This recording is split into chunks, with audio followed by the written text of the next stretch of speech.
Hey everyone, as we head to the end of July here and start getting ready for league season, it might be a good time to put some thought into what is memorable about your pro shop, right?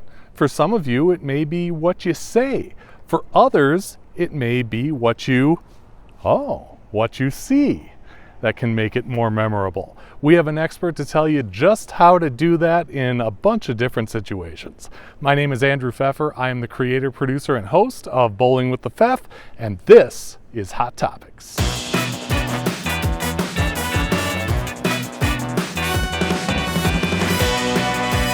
Peter Somoff joining us again from Seattle. Peter, we've got a bunch of different situations here that pro shop owners, operators know very well.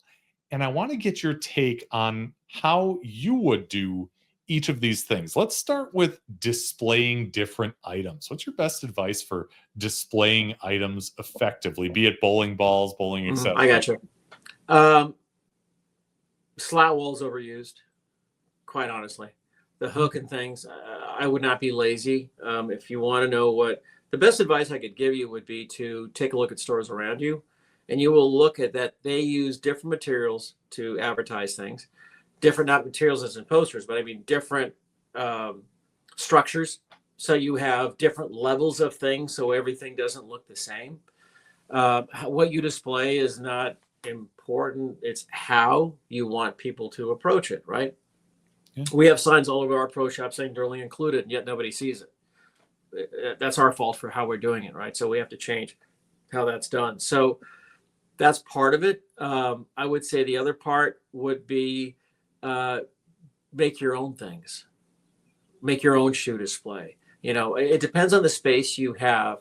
You need to make it that it's easily recognizable, but in my opinion, that your store stands out uniquely. That it looks different, that it's memorable, right? Isn't that what we're all trying to do? That place has that in that corner. I remember it. So you have to think about you walking in and how would you see it? So there's two things that happen. I mean, there's a reason big stores do what they do, where they have things that's not easy to get to. The thing you want the most is in the back because they want to keep you in there.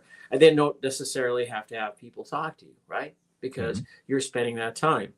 And the only place where they have good displays is by the cash register. Yeah. I guarantee you didn't go, you know what? I got to go get a pack of gum. I'm going to go over to the store and do it. But you always end up coming home with one or that Snickers or whatever. There's a reason because you're standing there and it's eye level. It's different colors in there. And you can see it. Same thing with the drinks right there. You have to be aware of what you're looking at, right? So there's some things you don't have to sell. You don't have to sell accessories. They take care of themselves. Although when you're doing a ball, people don't know that powders are different powders and tapes are different tapes, right? We assume they do. That's the number one thing I think I would tell you is that stop assuming somebody knows what it's for or that they need it, right?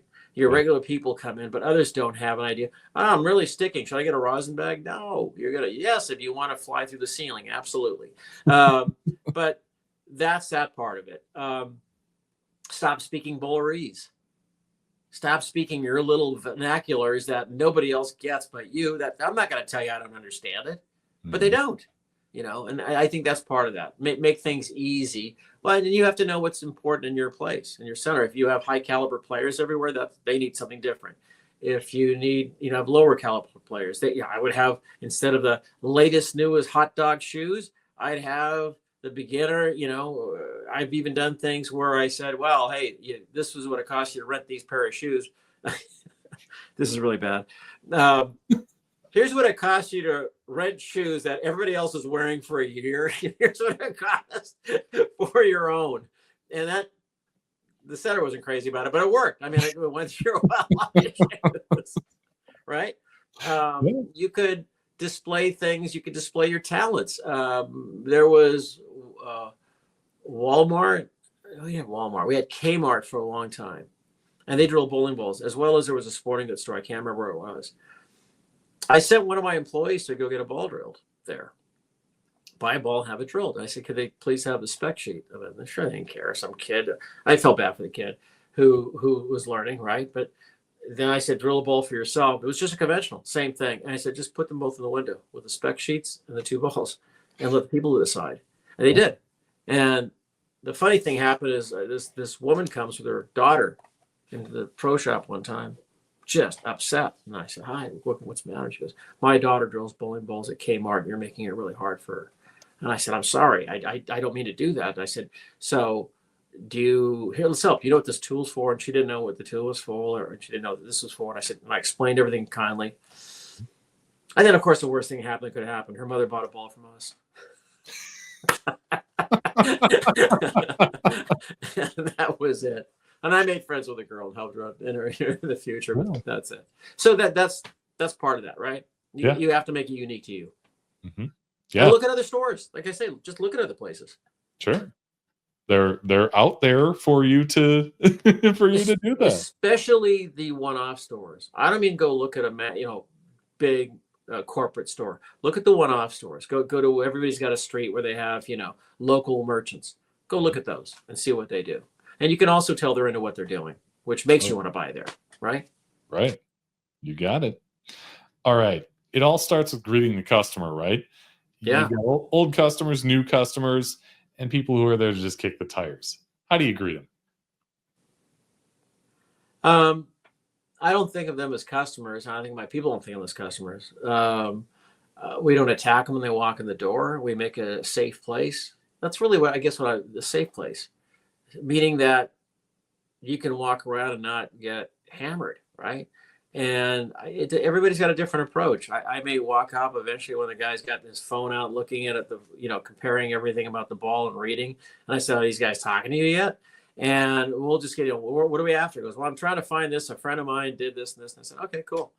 Is it that? Okay. So the first thing we do is, because I was thinking about getting a ball. I'm so sarcastic though, Andrew. I'm the worst person to grade. A guy walks in, he goes, I was thinking about getting a ball. And I'll just go, no, you weren't. You were thinking about getting a ball last night. You decided you're going to get a ball when you got in the car. Once you got in the pro shop, you're now in the process of absolutely going, all right, which one do I want? And they laugh because they know it's true. Yep. Nobody just walks and goes, yeah, I was thinking, right? So I said, what should I get? I said, how do I know? I have no idea what you should get. He goes, they're taken aback by that, right? Mm-hmm. And I said, well, tell me the color blue. What do you got in your head? And they'll say sky blue. I said, I got dark blue. And I go, where are we going here? I said, how do I know? You can't describe your game. How about we do this? Let's just have you bowl. Mm-hmm. Well, I'm not sure. Don't worry about it. If you don't want to get anything, you have to get anything. We get them on the lane. So I get some loosen up. We talk about what's going on. And then the other part of that is we guarantee everything. We can drive the car 2 ways. You can drive the car and our job is to give you exactly what you asked for, which fine. We're not here to tell you what to have or not to have, despite what we think, right? Yeah. Or you can have our advice. Now, if you drive the car, the only thing that we're liable for is that we've given you what you've asked for correctly, on time and all that. If we're driving the car, then we're responsible for everything. And if it's wrong, you don't pay. I don't like eating bowling balls. And I tell them that. I said, I don't like eating bowling balls. So I'm going to do everything I can to make sure that doesn't happen. I'm going to watch what you do. I'm going to make sure. We're going to go through this entire thing. We're going to help you afterwards. We're going to give you an idea of what to do. And that's what the big difference is. So are you selling something at that point, or are you helping somebody? What are you doing, right? You're making it so in this day of everybody having to look something up and go online and get this and all this nonsense information that comes in, that is just, all these experts from nowhere, right? Yeah.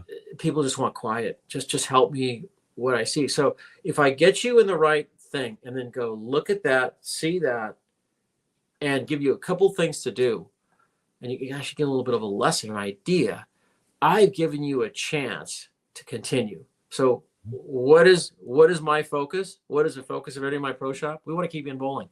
Yeah. We don't give a damn if you buy something. We want to keep you in bowling. Mm-hmm. The best way to keep you in bowling is give you help.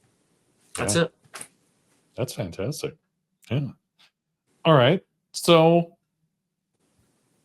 boy, that kind of eliminates some of these that I have. I'm sorry, Andrew. I told you I could screw up any one of your interviews. No. It's a good thing though. Okay. Let's talk about making your pro shop flow, whether it's big or little. Mhm. How do you make it flow? Sometimes you can't. Sometimes you, um, well, first of all, you have to acknowledge everybody, right? If Mhm. you're late, you're late. We even have a thing on our website saying we might be a little bit late getting to you because some people take more time than others. And we just get flooded. This last Saturday, there was standing room only the entire time. So you have to acknowledge everybody. You have to respect the people that have made appointments and said, we'll get you in here. You have to try to accommodate the other people and keep them advised of what's going on. And then that's when I'm the worst because you can imagine I'm Mr. Storytime, right? That's when you have to kind of keep everybody in their lane. Yeah. I say that a lot. So if I have Robert, who is my partner, who's very, very good at what he does, I mean, he pushes me around, but he's very good at what he does. Robert, you drill. I am the guy out on the lanes. That's my flow. Stephanie, Greg, or Andrew, or Tyler, you do the finish work, and one of you guys work the cash register and say hello. We have this lady now. He works for Nordstrom's. That is just a phenomenal shoe salesman. Um, Robert, what the hell do you know about ladies' shoes? She's got to think about what's going to be the right styles to get, and she's good at it, right? Tyler's a really good player, and everybody it's a unique place because you have 3 or 4 really qualified professionals at one place working as a team, Yeah. and nobody's questioning. However, opinions are always asked. That's also different. We'll drill a ball, take a look at it, and go, what do you think? I think about an inch shorter. Okay, great. And it's not this ego contest. How would that make you feel if you had 2 or 3 people double checking and going, what do you think? And let's go do this for him, then taking you out there and being, that makes you really taken care of, right? Yeah. That's how it flows. And then the other people are watching that. What happens in that atmosphere, though, that everybody feels respected and taken care of. But the funny thing that happens in that atmosphere is that Pro Shop becomes a buzz, and I might just start some conversation on picking on somebody, saying, left-handers never have to move, things like this, right? And they'll start this stuff going on. I had one the other day that was really great, especially where I live. This guy's talking to me about waterfall, and I said, okay, what do you mean like waterfall? He goes, it's a computer term. I said, nobody knows that term. There's not a person on the planet that knows what a waterfall is. And he goes, no. Well, I said, no, come on. And I'm supposed to know that. So I step out of the window. There's 8 or 9 people in the Pro Shop. I go, how many people here know what a waterfall is? 7 of them did because they're all the software. And I went, okay, I live in the wrong part of the world. And it was just this big laugh that went around, right? Yeah. And that's what you make it flow by entertaining everybody. Somebody's got to be the entertainer. Yeah. Right. So you're not just sitting there feeling ignored. That's a hard thing to do. You have to be perceptive and make sure. It's like being at a party, right? Mm-hmm. You're the host of the party. What's your job as a host of the party? It's never any fun, is it? No, you don't get to eat and do what you want. You make sure everybody's good. No, Marty, George, yeah, he's just as nuts as you are. You should talk. It's that kind of thing going on. That's what it is. That's how you let it make it flow. Yeah. Okay. Let me follow up to that then. How do you do that? How do you take on all those roles if you're a one-person show? If you run the Pro Shop, you own the Pro Shop, and you do all those things. I did that for quite a long time. You then focus on just the work. You don't have the luxury of spending all that time, but people will wait. And you won't do as much volume. You just can't. But you have to, well, first thing, any good Pro Shop, you're there early in the morning getting ready to go to work. Show up, if you're open at 11, opening the door and go, now we'll start. Mm-hmm. You have to be prepped for the day. You have to be, the actual day is not as important as getting ready for it. Then you have to finish stuff at night. An 8-hour Pro Shop day is really a 12-hour Pro Shop day. No different than any other business. And plus you get all the little interruptions. Hey, can you just open this for me? Can you just do this? Can you do that? Can you do this? Polite, hang on, I'll be right there. Where a lot of people get caught up is, just leave it here. I'll get to you later. No, you won't. You'll get buried. And then that person comes up pissed off again, but they do. Mm-hmm. And because they feel like you disrespected them or you just didn't care, and you're not caring. You're trying to accommodate everybody. Understand your limitations. Yeah. Right? A restaurant could take hundreds of people and it'll have mediocre service, or there's a reason they say, no, we cannot. We have to, we're full. Sorry. They'll go, well, you can sit in the corner. We'll give you a plate or something. We're full. And that's what has to happen. Yeah. Yeah. Good stuff. Good stuff. Is it still worth it to be a Pro Shop operator in 2025? Well, I am one. Yeah, that's an interesting question. If you're doing it for the right reason, if you have the amount of people, if you're doing it because you want to drill your own stuff and all these things, and you're just into the, people talk about weight combinations and all these things, are all locked into it. Every manufacturer does that. They just tell you, here's a layout to do all these things, these magical things. A lot of nonsense. I'll tell you why I say that. If you just look at it from a physics standard, okay? In order to spin a coin the same, right? Or in order to spin a ball or a gyroscope, right? Mm-hmm. It has to spin at the same exact speed on the same equator every time for you to have an influence on it, correct? Right. If it spins one way one time and a third of the revolutions the next time, that little weight combination that helps that gyroscope means nothing, mm-hmm. right? Because you're not doing it the same. So all these phenomenal, they're well-placed weight combinations only work if you're throwing the ball the same every time. Yet we put so much emphasis on it, right? Because it's kind of like the hook. Same thing with golf clubs, same thing. But we don't put the emphasis on the fit. We don't put the emphasis on how your hand changes. You're creating an orthotic for somebody's hand, the texture of your hand, the tape, all these things. I got this ball 3 weeks ago. Now it doesn't work. Well, it was 30 degrees 3 weeks ago. Now it's 80. There was 100 people in the building. Now your hand changed. Mm-hmm. What do you think's happening here? That tape I put in the ball for you is now, what's happened to it? It's already got grime and grease on your thumb. Those are the things that really make a difference that people don't pay attention to, or they shouldn't. So yes, is it worth doing a pro shop? Do people need help? Do people still want to play? Yeah, bowling's boomed. Bowling's done well.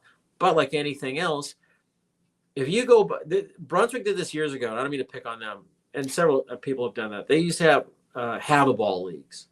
Okay. Where you join a league and you got a ball to bowl that league, right? Yep.